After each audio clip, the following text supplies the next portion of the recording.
Alright, welcome back to the DiffyQ playlist. So, in the last few videos, we went over um, secondary differential equations, equations with a second derivative in it. And now we're going to hop into some applied examples and what's called amplitude phase form. So what we're going to be looking at for the rest of Unit 2 is equations of the form mx prime prime plus cx prime plus kx equals 0.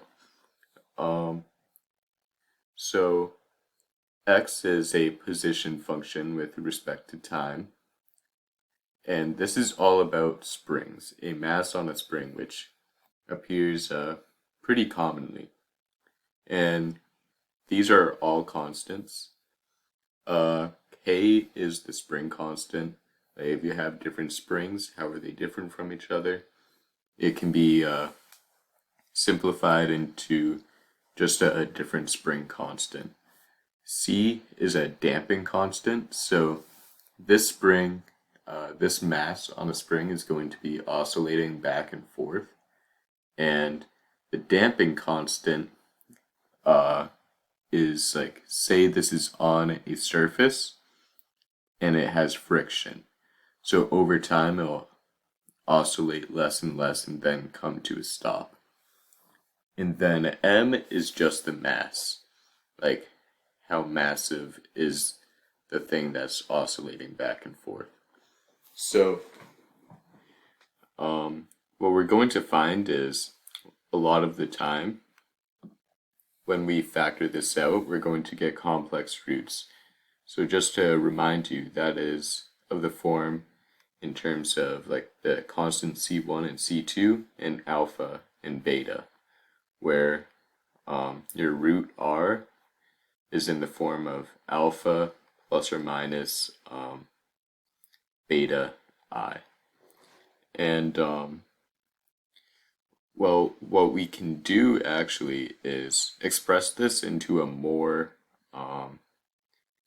pleasant form, which is called amplitude phase form, where x of t, your position with respect to time, equals some constant a times cosine of omega times t minus phi.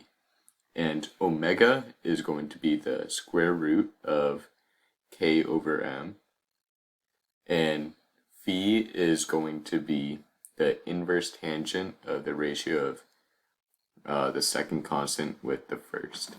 We're going to jump into that a little bit. It's going to make some more sense, but we're going to start with undamped motion. And undamped motion is when the c constant equals 0. So there's like no friction as acting on this oscillating spring system. So we just end up getting something in the terms of mx double prime plus 0 plus kx equals 0. And if we want to factor this out, it's always going to be in the terms of mr squared plus k equals 0. And you may realize that r is always going to be of the form the square root of negative k over m. And this is always going to be subtracted, so no matter what, you're going to get a radical of a negative number. So this can be redefined as just plus or minus. Forgot the plus or minus, but it's going to be of the form 0 plus or minus I radical k over m. And notice that we defined omega, just some arbitrary constant, as the square root of this. So we can actually just say that this is omega. A lot of this seems pretty random at first, but it's going to make more sense as we go. But what we realize is, at least with undamped motion, it's always going to have complex roots, which is where we come into this equation that we went over in the last video. So if we had numbers here, we'd actually have a value for omega, but one thing I want to point out that omega is the same thing as beta in this equation. And another thing I want to point out is alpha in this example, at least with undamped motion, is always going to equal 0. So if we plug stuff in,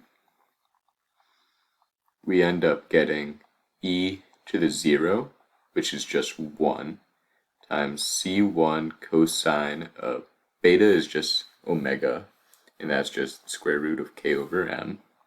So omega t plus c2 sine of omega t. And we're getting a little closer to this amplitude phase form, but there's some stuff that we need to find. So omega, we already know is radical k over m. We already found that. Now, in a normal question, you'd have like your initial conditions, and you'd find your constants, and well, this a constant right here equals the square root of c1 squared plus c2 squared, a little bit of Pythagorean theorem. And then phi equals the tangent inverse of c2 over c1. So like imagine we had some initial conditions and it just worked out to be like c1 equals 2 and c2 equals 4. Then a would equal the square root of 2 squared plus 4 squared, and phi would equal the tangent inverse of 4 over 2. And I think the most complicated part about this that a lot of people struggle with is if we have like this unit circle, tangent inverse is only defined on this half, and tangent inverse has to be positive. So it needs to be in this side, like this hemisphere, and it needs to be positive. So if we plug in some value and we get like phi equals, I don't know, phi equals negative, like, I don't know, like negative pi over 2, we'd have to add another pi to it, so it's positive pi over 2. That way you add in increments of either 0 pi or 2 pi, because this negative is outside of the domain, so we need to add another pi so it's positive. But if we add 2 pi, then actually never mind. So it's going to make more sense as we do some examples, but that's the basics of amplitude phase form. Basically, you can either express it in this form, or you can express it in this form.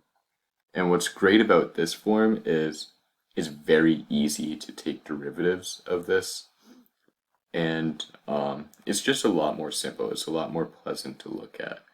But in the next video, we're going to do some examples. So if any of this is confusing, which I bet it is, just hang in there with me.